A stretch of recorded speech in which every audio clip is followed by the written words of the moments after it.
Bonjour à tous, bienvenue dans cette dernière vidéo consacrée à la patine du couvert de la DB. Donc aujourd'hui, on va voir ensemble ce que j'appelle les touches finales. Mais avant, jingle.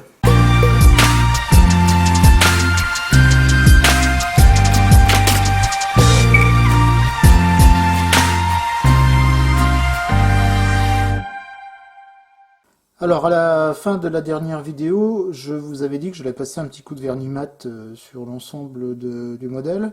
Donc finalement j'ai passé un coup de vernis satiné. J'ai préféré le satiné au mat parce que j'ai peur que le mat absorbe trop les lavis. Et du coup, je suis plutôt parti sur donc un satiné. Je m'interdis pas de remettre un petit coup de vernis mat lorsque l'ensemble du processus de patine sera terminé. Alors la première chose à faire, je vais revenir sur les façades du wagon. Donc là, je vais commencer par appliquer ce qu'on appelle donc un jus de peinture dans tous les creux et autour de tous les reliefs. Ceci pour encore faire ressortir les différentes tonalités qui ont été appliquées juste avant. Alors pour ce faire, je vais utiliser ce qu'on appelle un wash. Donc là, en l'occurrence, c'est de la référence de chez AK, la 2040, donc 2040, sous la dénomination Wash for Exhaust. Donc c'est un jus qui est a priori destiné aux pots d'échappement, aux tuyères d'avion. Alors en fait, la dénomination est ce qu'elle est, mais ce qui est important, c'est de connaître le type du produit, donc en l'occurrence ici de l'énamel, et puis donc d'avoir la teinte qui correspond à ce qu'on a envie de faire. Et après, voilà. Donc ce sont des produits, bien sûr, qui sont préparés en amont, pré-dilués, avec la consistance normalement idéale pour le type de destination auquel ils ont été conçus. Je m'interdis pas de temps en temps de rajouter un peu d'essence F parce que je trouve parfois un peu épais pour le type de rendu que je veux faire. Mais ça, après, c'est au feeling. Ici, en l'occurrence, je vais l'utiliser en sortie de pot, je vais l'utiliser pur. Alors, j'ai déjà, bien sûr, bien remué avant d'ouvrir le pot, avant l'utilisation. Et puis donc, alors je vais zoomer un petit peu. Donc, je vais travailler sur l'ensemble de cette face. Donc, je vais juste faire un gros plan sur cette partie-là. J'ai voilà, une impureté ici. Alors, en fait, c'est relativement simple. Il suffit simplement, alors est-ce qu'on voit bien, hop, de prendre du produit avec un pinceau. Donc moi j'utilise souvent un pinceau à poil assez long, comme ça, parce qu'au moins on a une bonne réserve de produits dans les poils. Et puis, eh bien, on vient déposer, voilà, à l'endroit désiré, je dirais. Alors faut pas en mettre de trop. Alors le fait que ce soit liquide, ou plutôt fluide, généralement ça va s'immiscer de par lui-même, le produit s'immisce de par lui-même dans les creux. Alors il faut bien sûr le contrôler, mais c'est un produit qui est très facile d'application.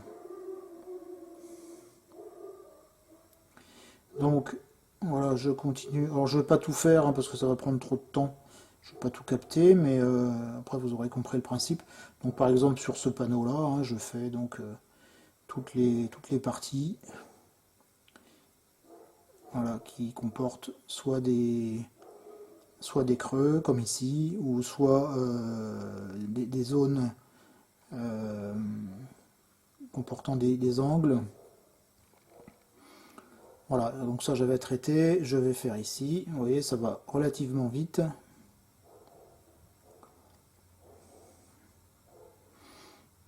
Bon, j'en mets bien ici au niveau des montures,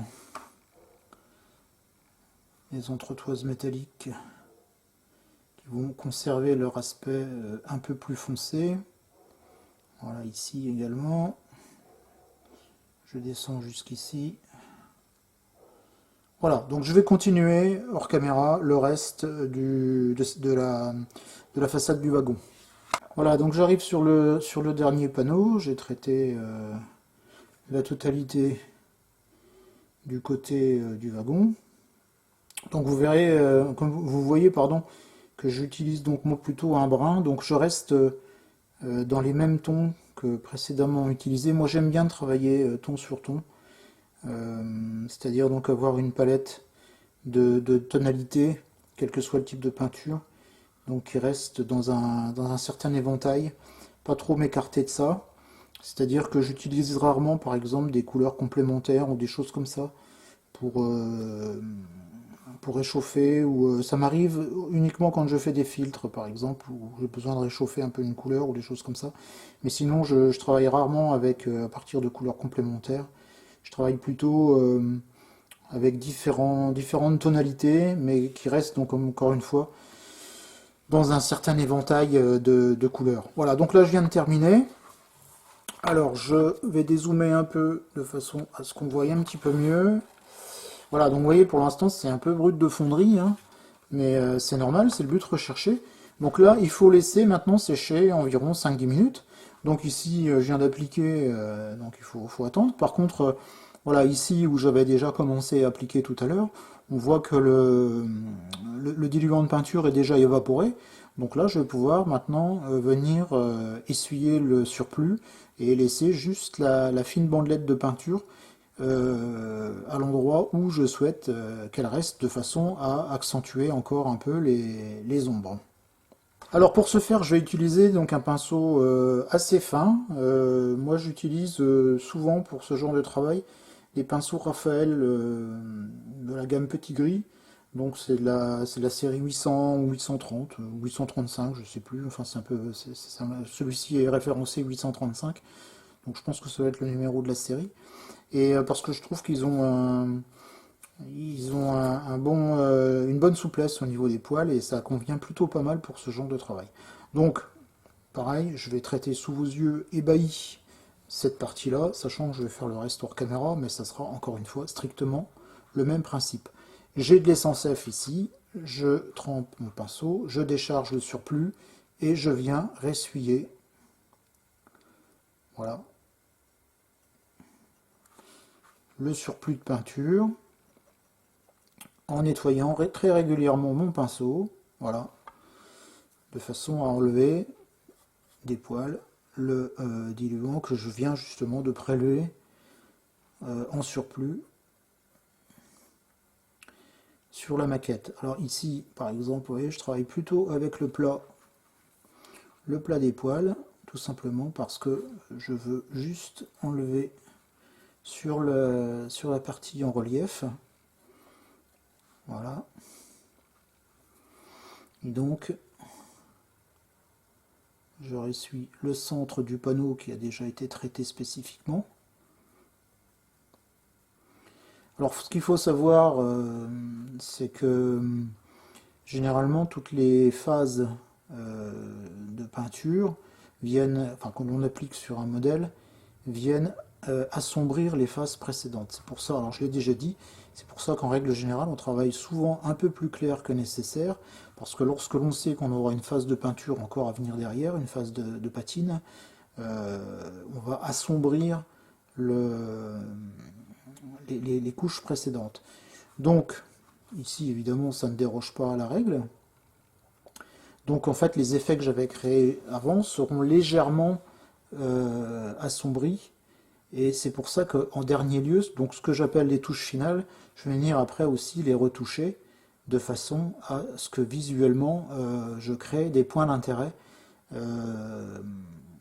qui eux vont rester puisque ce sont les dernières phases de peinture qui seront appliquées sur le modèle.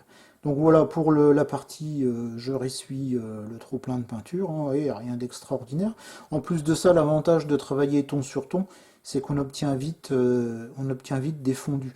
Alors ça reste relativement light. Donc ici, j'ai pas voulu trop exagérer dans la teinte pour assombrir, tout simplement parce que c'est un modèle qui est à grande échelle. Donc il faut savoir que plus l'échelle est petite, plus il faut forcer les contrastes de façon à ce que visuellement le cerveau interprète les volumes. Ici, comme le modèle est quand même assez gros, généralement moi j'ai plutôt l'habitude au 1,35, mais là le 1,43 ça s'en rapproche pas mal, donc c'est pas la peine de vouloir forcer à outrance les volumes, tout simplement parce que les volumes sont déjà plutôt bien présents. Donc un marron, comme je viens de l'appliquer sur ce type de marron, pour moi convient tout à fait. Après, vous pouvez utiliser carrément du noir, hein, mais sachez que visuellement, l'effet va être totalement différent, hein. Alors je regarde si je suis toujours bien placé au niveau de la caméra. Donc vous voyez, c'est assez rapide, hein. Donc j'ai toujours ma petite base tournante, hein, ce que j'utilise relativement fréquemment lorsque je peins, lorsque je suis amené à faire ce genre de travail. C'est assez pratique. Et puis donc ça évite d'avoir à manipuler la maquette. Ce qu'il faut savoir, c'est que plus on va être amené à réaliser des opérations de patine, moins il sera pertinent de venir toucher le modèle, tout simplement parce que les couches de peinture que l'on applique sont plutôt fines, sont très fines, et donc restent somme toute assez fragiles. Alors ça ne veut pas dire qu'on ne peut pas le prendre pour le mettre sur une voie ferrée ou autre, mais il faut vraiment, c'est pas un jouet, quoi. Il faut vraiment éviter de le toucher. On peut éventuellement mettre une petite couche de vernis, pardon, et non pas de peinture, pour protéger l'ensemble. C'est généralement ce que je fais sur les modèles ferroviaires qui sont amenés à circuler sur un réseau. Par exemple, le couvert Brawa que j'avais patiné plus en avant sur la chaîne, j'ai passé un petit coup de vernis mat dessus, histoire de dire que lorsqu'on le prend, etc., les doigts étant toujours plus ou moins gras, ou alors faut le prendre avec des gants, mais lorsque ça circule sur un réseau et qu'on a besoin de bouger le wagon ou des choses comme ça, on n'a pas forcément toujours des gants à portée de main. Et donc un petit coup de vernis, ça ne gâche pas l'aspect final du modèle, mais ça le protège quand même assez bien. Voilà, donc je vais continuer hors caméra, il n'y en a pas pour très longtemps, mais je ne vais pas vous infliger ça, sinon la vidéo va faire plusieurs heures.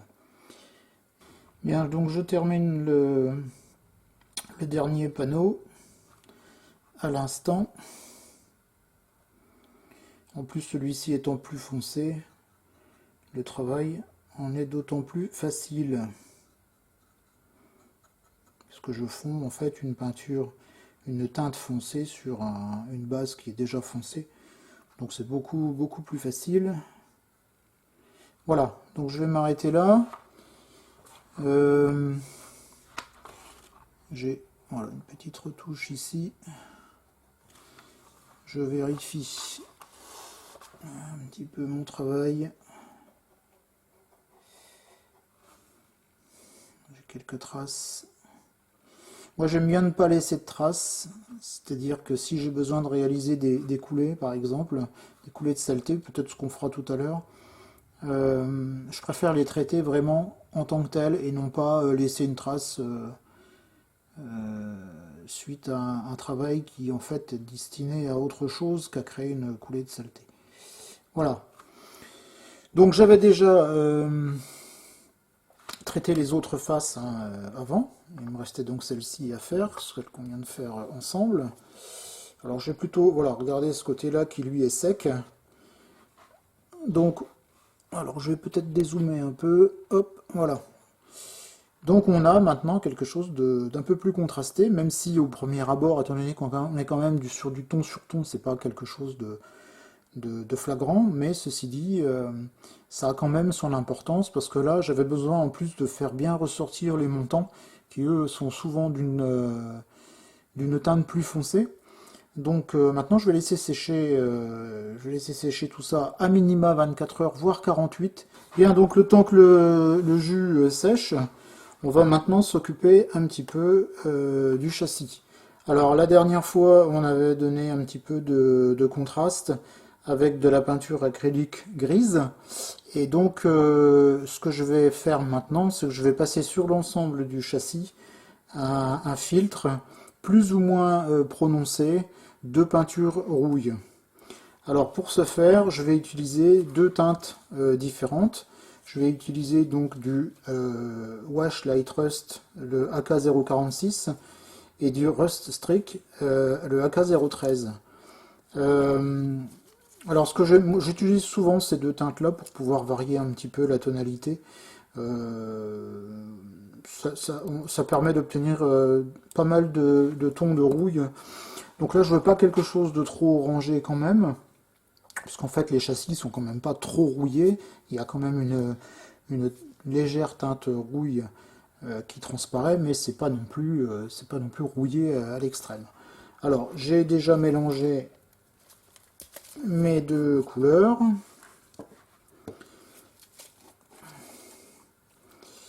Et donc, à l'aide d'une pipette, je vais procéder. Alors, je commence en mélange. Je commence par la teinte la plus claire. Et je rajoute un peu de foncé.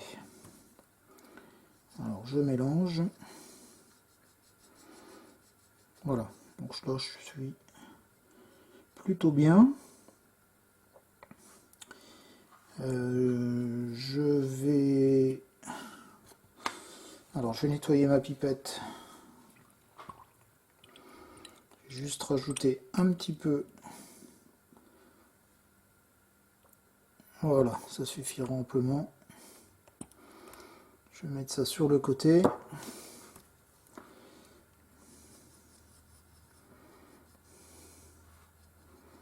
Alors là, par contre, je suis trop épais. Donc, ce que je vais faire, c'est que je vais en préparer du plus liquide dans une autre alvéole.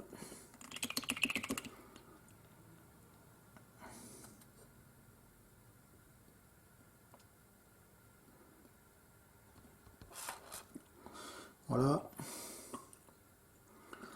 Donc toujours bien nettoyer sa pipette, hein, ça évite de polluer. Et donc j'ajoute de l'essence F. Donc on est toujours sur des produits enamel. Hein,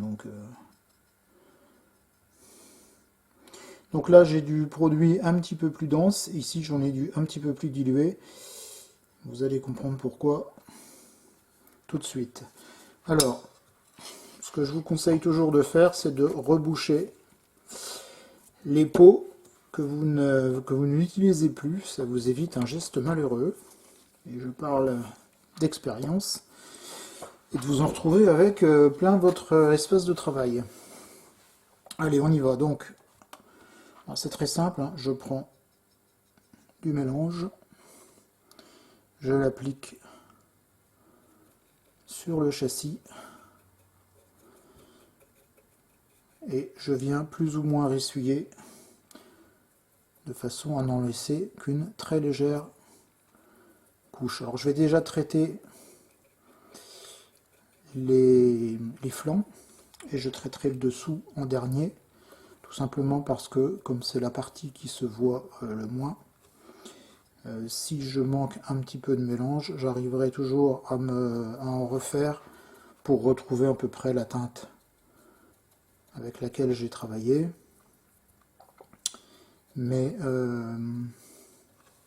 s'il y a une légère différence, ça ne se verra absolument pas. Alors que si c'est sur les faces qui se voient, donc en l'occurrence les côtés du châssis, c'est toujours un petit peu délicat.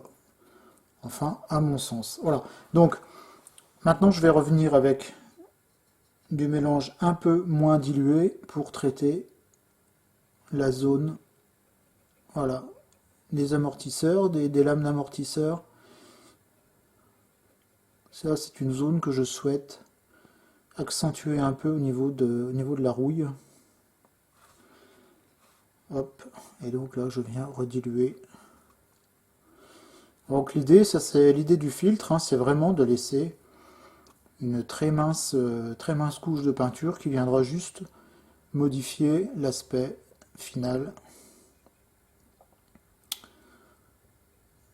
des pièces que l'on vient de traiter. Donc je vais faire pareil ici.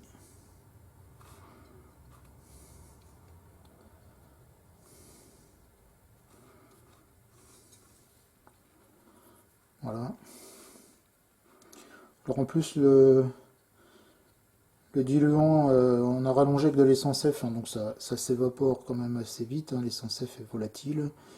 Donc ça permet de tout de suite apprécier le résultat définitif.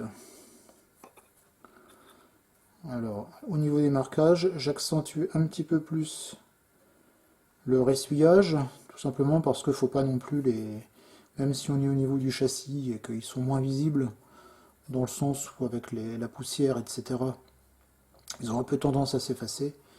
Il faut quand même qu'ils transparaissent.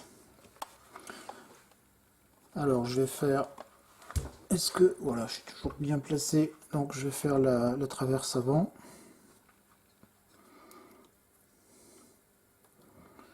Les tampons.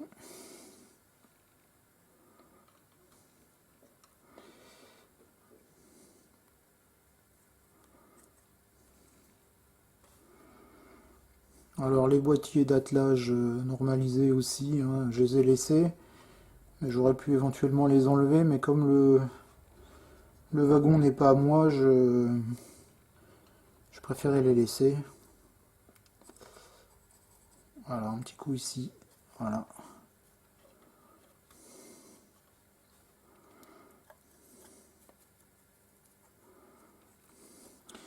Donc là, je vais insister un peu plus au niveau du crochet.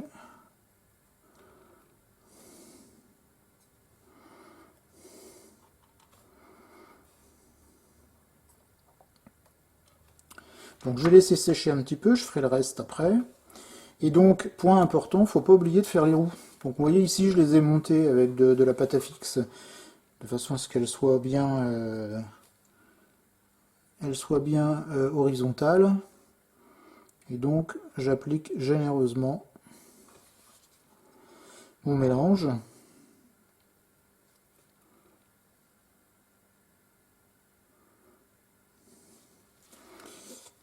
Hop.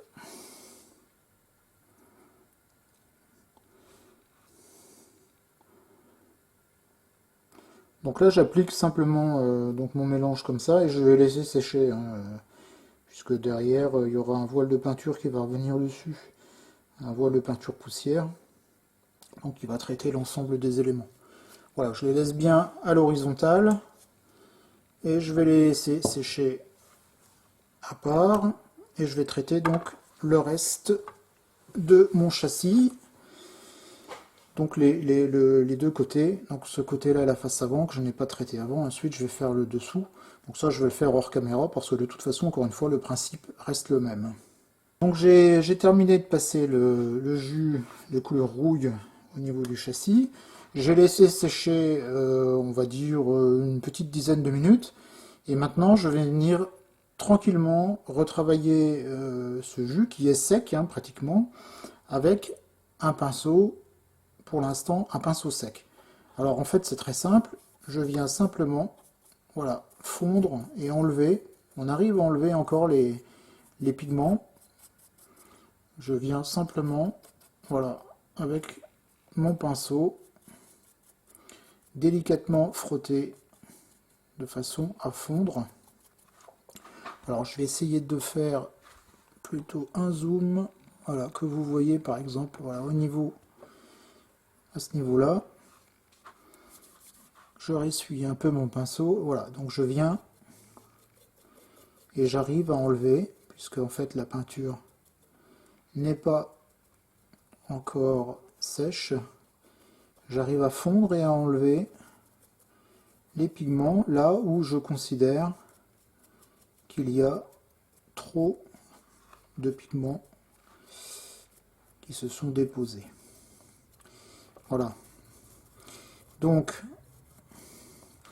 alors ici vous voyez bien la différence entre ce qu'on avait tout à l'heure, c'est-à-dire on avait vraiment des nuances qui étaient bien marquées, et là le jus de peinture est venu fondre toutes les nuances entre elles et simplement déposer. Alors je travaille en même temps que je parle parce que ça sèche quand même assez vite, et là j'ai quand même pas mal de surface, donc si je veux pas me faire avoir, hop. Alors je vais dézoomer parce que pardon, hop, je viens de voir que j'étais hors champ. Alors, il faut prendre une brosse moyennement large, hein, voilà, c'est un peu en fonction du travail on a effectué. Et donc, on voit que au niveau des retouches de gris qu'on avait fait, on a, je ne sais pas si on voit bien à la caméra, mais on a un subtil mélange de peinture plus foncée et de peinture plus claire. Voilà, donc sur le même principe, encore une fois, je vais traiter le restant du châssis. Voilà, donc je termine le dessous du châssis où voilà, je me prends pas trop la tête, puisque encore une fois, il y aura un voile de poussière sur tout ça, donc j'accentuerai un peu plus sur le dessous si nécessaire. Voilà, je vais vous montrer alors ce que ça donne sur les flancs du châssis par contre, donc euh, les zones que l'on verra en priorité lorsque le wagon sera sur ses roues. Alors par exemple ici, alors je vais juste terminer un petit peu, voilà ici. Voilà, donc au niveau des roues, là, au niveau des amortisseurs, pardon, on voit bien que maintenant on a juste un voile de rouille qui a été déposé. Et on voit encore, on distingue les retouches que j'avais fait en gris plus clair. Et donc on distingue aussi les emplacements où j'avais mis du jus un petit peu plus épais de façon à avoir des zones un peu plus rouillées. Voilà, donc tout ça reste quand même assez subtil, hein. Il faut vraiment que tout soit subtil et fondu si on veut rester réaliste. Donc on a le même effet sur l'ensemble des amortisseurs, du système de freinage, etc., etc. Et puis donc voilà, en dessous, le travail avec donc ce fondu général que l'on peut avoir. Voilà, de temps en temps, je vois les petites zones que j'ai oubliées. Donc vous voyez que cette technique est quand même assez simple et donne un résultat plutôt sympa. Par contre, elle n'est valable que si vous travaillez sur une couche foncée, d'accord, avec une couleur semi-transparente, voire transparente. Vous laissez bien sécher, comme je vous l'ai dit, enfin évaporer le diluant de la peinture. Ensuite, après, on a encore une dizaine de minutes pour venir la retoucher au pinceau sec et donc fondre toutes les zones que l'on souhaite fondre. Voilà, on va laisser sécher maintenant donc le châssis, le jus que l'on a fait, et puis donc on va continuer ensuite notre processus de patine. Je vous montre quand même la partie tampon et traverse avant. Donc pareil, on a une petite teinte qui tire sur le rouille qui est assez sympathique. Bien, donc maintenant je vais revenir un petit peu sur la toiture parce que je souhaite renforcer un petit peu certains contrastes, notamment au niveau de la bordure et donc au niveau de la face avant. Donc il y a déjà du contraste, mais je souhaite quand même renforcer un petit peu tout ça de façon à obtenir quelque chose de visuellement moins plat. Donc pour ce faire, je vais utiliser donc de la peinture à l'huile, de l'Industrial Earth que j'utilise généralement dans toutes mes compositions. Donc c'est la référence 0,90 de chez 502 Abteilung.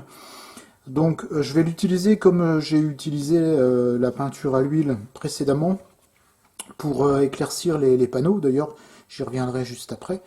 Donc la technique reste la même. Donc on prélève un petit peu de peinture avec une brosse et on vient fondre directement sur le modèle la peinture donc prélevée avec le pinceau de façon à accentuer un petit peu certaines zones.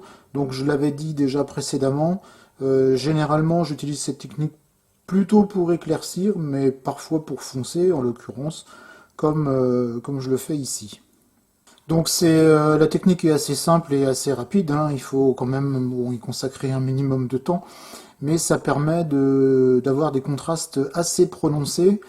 Et enfin après c'est une question de dosage, mais ça permet également de bien maîtriser ce que l'on fait. Alors ça pourrait être éventuellement fait à l'aérographe. L'effet serait un peu différent. Moi j'ai pas envie de le faire à l'aérographe parce que je préfère le faire au pinceau. Comme je viens de le dire, l'effet est un peu différent. Je trouve que l'effet est meilleur au pinceau. On peut pas, l'aérographe est un outil qu'on doit utiliser à bon escient et pas forcément à tout bout de champ, comme malheureusement je le vois parfois sur certaines réalisations qui visuellement sont assez joli, mais malheureusement manque un peu de réalisme parce que tout est traité en fondu et à l'aérographe, alors que certaines zones et certaines phases auraient plutôt mérité d'être traitées au pinceau. Voilà, donc je continue tranquillement à travailler les bordures de ma toiture. Et donc on va voir ensemble, une fois que le résultat sera terminé, ce que tout cela va nous donner. Voilà, donc je termine la, la reprise de la toiture. Donc on voit que ça a quand même un peu changé d'aspect. Donc j'ai retouché un peu aussi les parties frontales. Donc là on voit quand même que c'est beaucoup plus accentué. Donc je vais laisser comme ça maintenant, la toiture est pratiquement terminée. Il restera juste un voile d'aérographe à passer dessus que je passerai en même temps que le traitement du châssis. Tout simplement pour venir fondre un petit peu tout ça et puis modifier un petit peu la teinte, c'est-à-dire lui redonner un petit peu d'éclaircie, puisque là j'ai foncé, donc maintenant je termine toujours par une éclaircie. Voilà, donc maintenant je vais passer aux retouches des façades. Alors pour les faces, que ce soit les faces frontales ou latérales, je vais réutiliser les teintes que j'ai déjà réutilisées, et encore une fois avec la même technique. À ces trois teintes, je vais y adjoindre du Van Dyck Brown, tout simplement pour pouvoir cette fois foncer un petit peu certaines zones, notamment les zones que j'avais au préalablement traitées en brun foncé. Donc comme je l'ai dit, la technique reste la même, identique à celle que je viens d'utiliser pour la toiture, et identique à celle que j'ai déjà présentée dans une vidéo précédente. Donc on prélève un petit peu de peinture, là je vais commencer par la teinte foncée, et on vient la fondre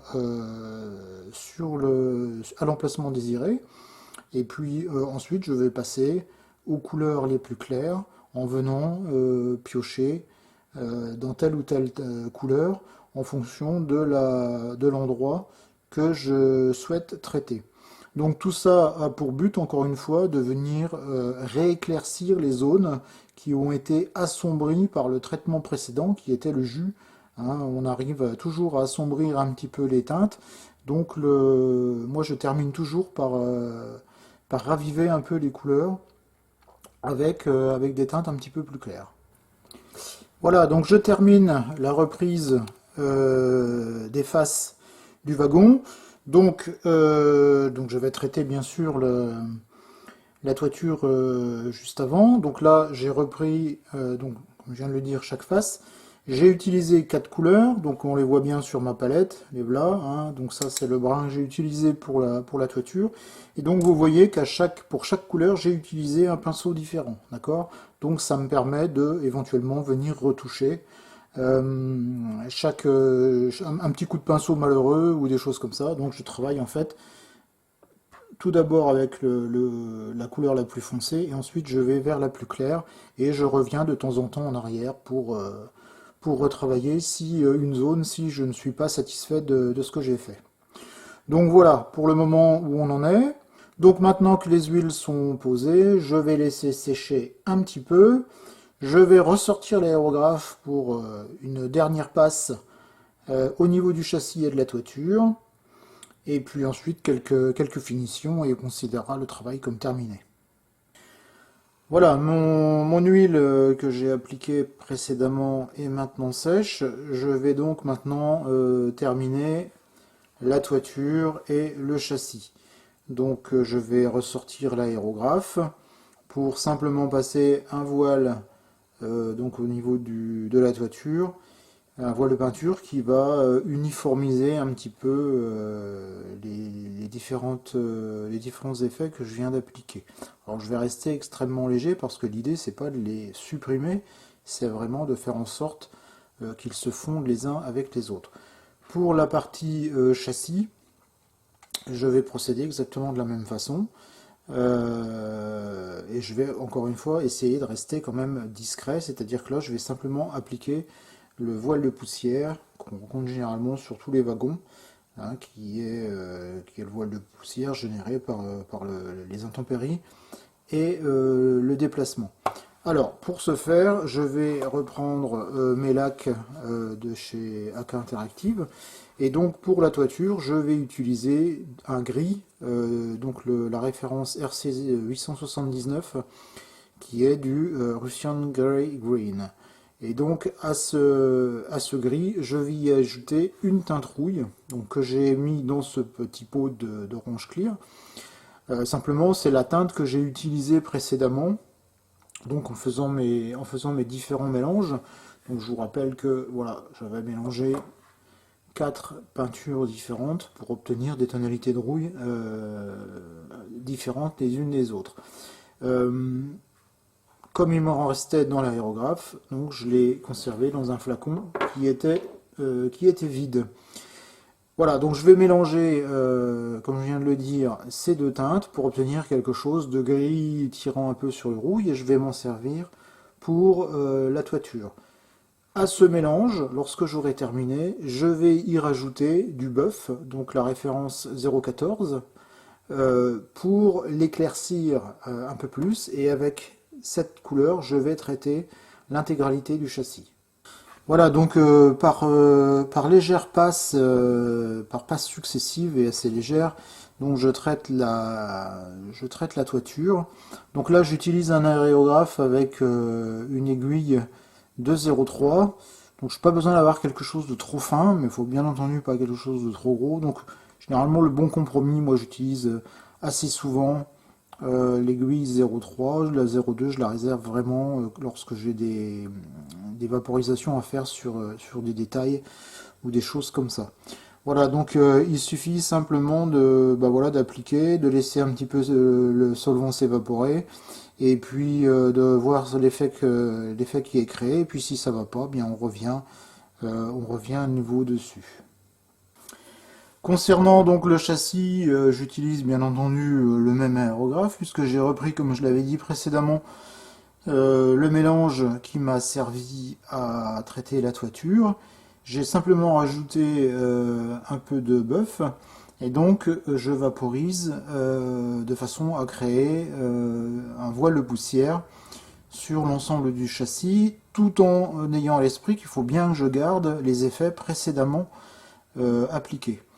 Je n'oublie pas de traiter les roues, c'est important puisque ces dernières reçoivent la même patine que le reste du châssis. Voilà, donc c'est terminé pour l'aérographe. Donc voici ce que ça donne.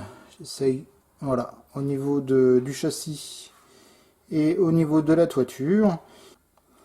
Donc il reste maintenant quelques finitions à réaliser. Alors pour commencer, j'applique un petit dry brush au niveau des grilles pour les faire ressortir. Et donc là j'ai utilisé une peinture à l'huile qui a un gris qui tire un petit peu sur le vert. Je veux pas que ce soit trop je veux pas que ce soit trop gris, on va dire. Donc quelque chose qui sur déjà les teintes appliquées ressortent mais conserve quand même un petit côté métallique. Je traite également toutes les parties métalliques susceptibles d'être touchées et donc de subir un certain frottement et d'enlever un petit peu la patine qui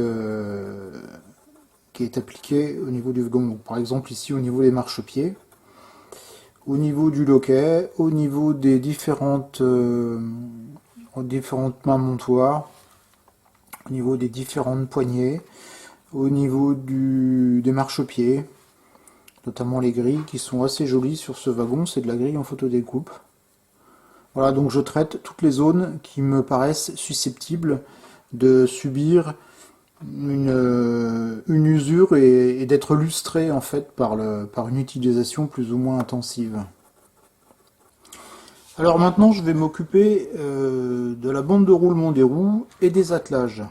Alors pour ça je vais utiliser des pigments gunmetal que je vais appliquer avec une petite estompe. Donc en fait c'est une estompe à maquillage que l'on trouve assez facilement un peu partout. Donc j'en dépose sur mon estompe, je ressuie et je viens délicatement déposer, voilà, sans trop en mettre parce que c'est assez volatile.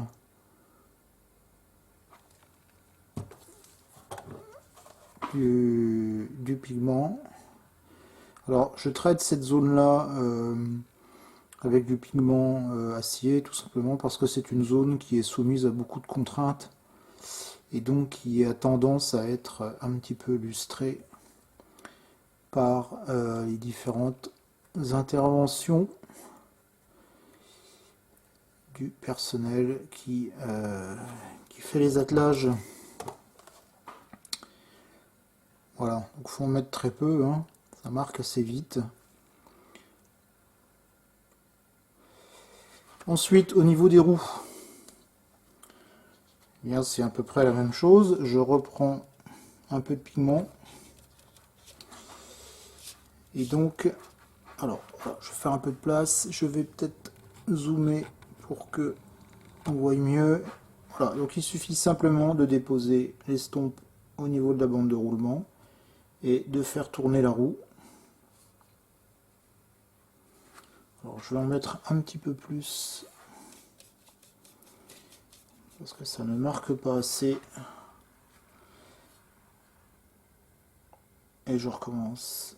Faut pas trop appuyer, hein. Et je fais dans l'autre sens.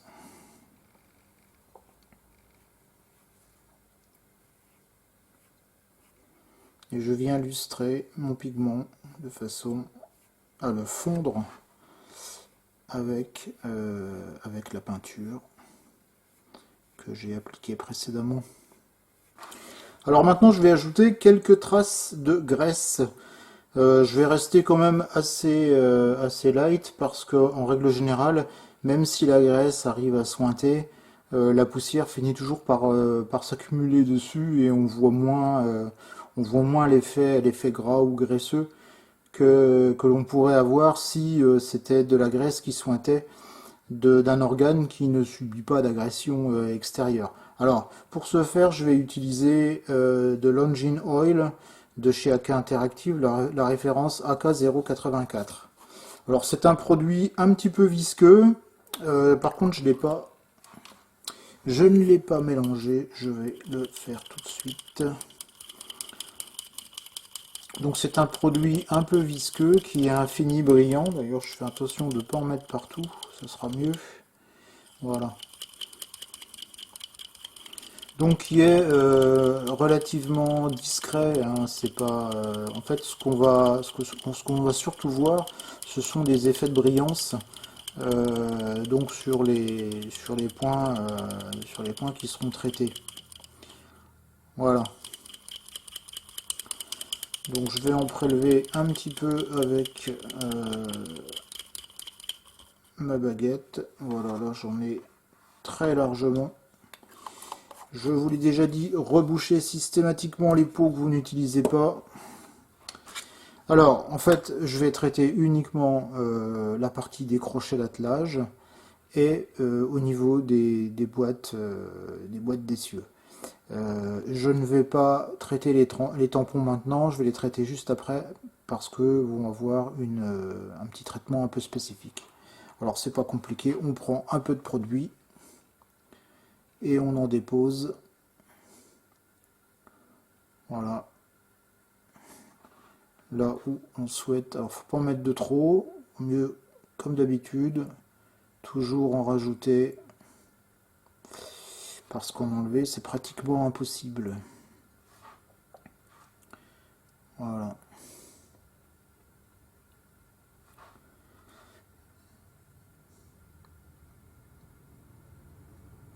Et donc, je vais traiter les quatre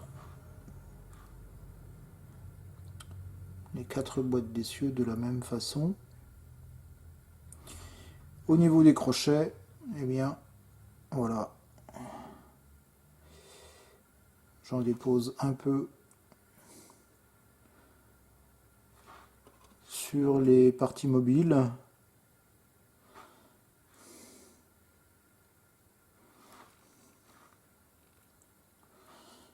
et je laisse tranquillement sécher.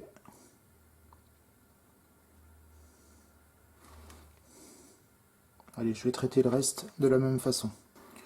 Voilà, donc une fois que j'ai appliqué mon produit, je viens enlever le surplus avec de l'essence F. Voilà. Ça permet de contrôler exactement là où l'on veut que le produit reste. Donc je vous avais dit, c'est plus difficile à enlever qu'à en remettre, hein, on est bien d'accord. Si ce n'est que avec l'essence F, là, on va dire que je liquéfie un petit peu le produit de façon à ce qu'il aille s'immiscer un peu partout, puisqu'il est quand même assez visqueux, hein, comme je l'avais dit. Donc je n'en enlève pas vraiment, on est plutôt là sur une phase de fondu, en fait, de fondu du produit.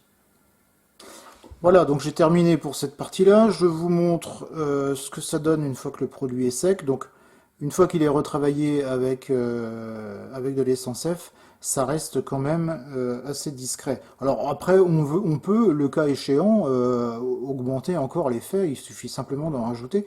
Le produit sèche assez vite, donc on peut y aller sur une même séance de peinture. J'ai remonté les roues, simplement pour vous montrer voilà, ce que ça peut donner au niveau de cette partie-là, donc qui pour moi est considérée comme étant terminée. Alors il reste une chose à traiter, c'est les tampons, et on voit ça immédiatement. Alors pour les tampons, je vais utiliser donc en plus de mon engine oil, je vais utiliser des pigments noirs que je vais mélanger donc avec mon produit donc précédemment utilisé, de façon à obtenir quelque chose d'un peu pâteux. Une fois fait, je l'applique sur les tampons, donc c'est pour simuler en fait l'aspect graisseux que généralement les tampons ont lorsqu'on est sur un modèle réel. Alors je vais laisser sécher un petit peu, donc je m'occupe des 4 tampons en même temps. Donc ça sèche, comme je l'ai dit, relativement vite. Voilà. Donc j'en dépose sur le centre du plateau. Maintenant je reprends un peu d'essence F et je viens enlever ce que j'ai précédemment appliqué en me concentrant sur le centre du tampon. Donc cette zone est censée représenter le frottement entre tampons, donc qui est toujours un peu plus clair que le pourtour où la graisse est repoussée. Alors je fais bien attention cette fois de ne pas être hors champ. Voilà, une fois que j'ai fait ça, je viens rajouter un peu de produit pour éviter les zones trop claires. Parce que tout ça reste quand même relativement gras. Voilà.